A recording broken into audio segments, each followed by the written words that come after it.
Banyak dari kita mungkin memaknai damai sebagai ketiadaan perang, sebuah kondisi di mana senjata tidak meletus, di mana tidak ada invasi militer.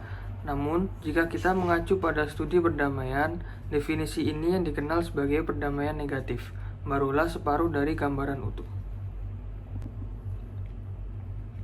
Pada kesempatan ini, saya ingin mengelaborasikan pandangan saya mengenai upaya mencapai kedua bentuk perdamaian tersebut, khususnya dalam konteks arah kebijakan yang diusung oleh pemerintahan saat ini di bawah kepemimpinan Bapak Prabowo Subianto. Fokus beliau yang kita ketahui bersama pada sektor pertahanan dan kedaulatan menawarkan sebuah perspektif unik dalam menafsirkan jalan menuju kedamaian tersebut. Mari kita bedah lebih dalam. Perdamaian negatif adalah prasyarat. Ini adalah tentang keamanan dan ketertiban. Negara harus memiliki kapabilitas untuk melindungi kedaulatannya dari ancaman eksternal dan menjaga stabilitas internal dari kekacauan. Tanpa rasa aman dasar ini, warga negara tidak dapat berfungsi, ekonomi tidak dapat tumbuh, dan keadilan sulit ditegakkan. Namun, sejarah mencatat banyak negara yang aman secara militer tetapi rapuh di dalam. Negara yang tidak berperang dengan tetangganya, namun di dalamnya terjadi ketimpangan ekonomi yang ekstrim. Negara yang tentaranya kuat, namun supremasi hukumnya lemah. Ini bukanlah kedamaian yang substansif. Disinilah perdamaian positif mengambil peran sentral. Johan Galtung, seorang sosiolog terkemuka, mendefinisikannya sebagai ketiadaan kekerasan struktural. Kekerasan struktural adalah ketidakadilan yang tertanam dalam sistem sosial politik kita. Ini adalah kemiskinan, diskriminasi sistemik, ketimpangan akses terhadap pendidikan dan kesehatan, serta korupsi yang merampas hak publik. Sebuah negara damai yang utuh, dalam pandangan saya, adalah negara yang secara simultan berhasil menegakkan kedaulatan teritorialnya, sekaligus berhasil membongkar kekerasan struktural di dalam negerinya. Pertanyaannya, bagaimana konteks pemerintahan saat ini mencoba menavigasi kedua mandat yang kompleks ini? Kita tidak bisa memungkiri latar belakang dan fokus utama Presiden Prabowo Subianto adalah pertahanan dan kedaulatan.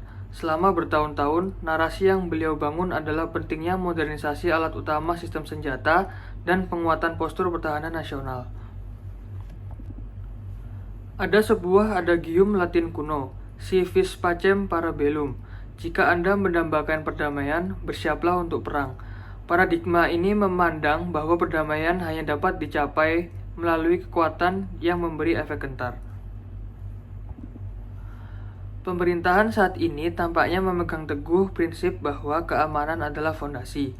Tanpa fondasi yang kokoh, rumah kesejahteraan dan keadilan tidak dapat berdiri. Namun, analisis kita tidak boleh berhenti pada aspek militer. Jika kita menelisik lebih jauh program-program yang diusung, seperti keberlanjutan hilirisasi atau program ketahanan pangan skala besar, kita melihat adanya upaya menerjemahkan kedaulatan dari sekedar teritorial menjadi kedaulatan ekonomi. Ini adalah pergeseran penting. Ketergantungan ekonomi yang ekstrim pada negara lain, dalam pandangan saya, adalah bentuk kerentanan yang setara dengan kerentanan militer. Upaya hilirisasi misalnya, adalah upaya untuk keluar dari eksploitasi sumber daya alam mentah.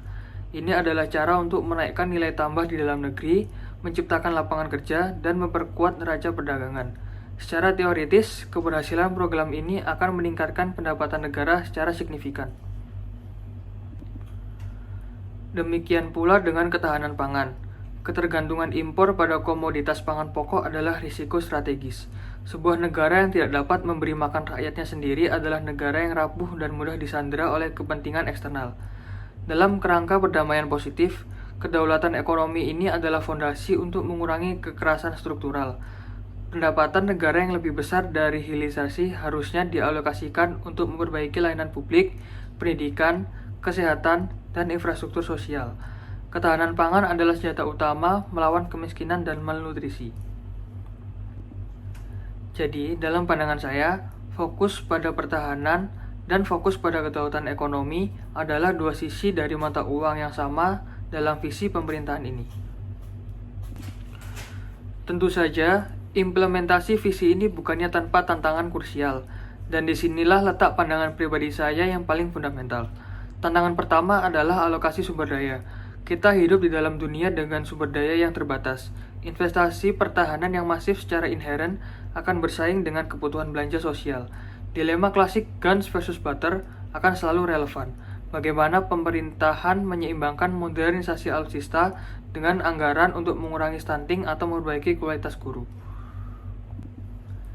Keseimbangan ini adalah kunci. Pertahanan yang kuat namun rakyatnya miskin dan tidak cerdas bukanlah negara damai. Itu adalah benteng yang rapuh dari dalam.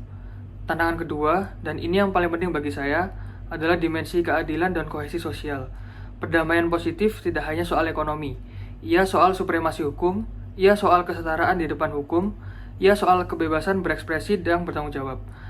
Dan ia soal dialog antar elemen bangsa. Kedaulatan ekonomi melalui hilirisasi harus dipastikan tidak hanya menguntungkan segelintir elit, tetapi menetes ke bawah secara adil. Ketahanan pangan harus memberdayakan petani lokal, bukan hanya korporasi besar.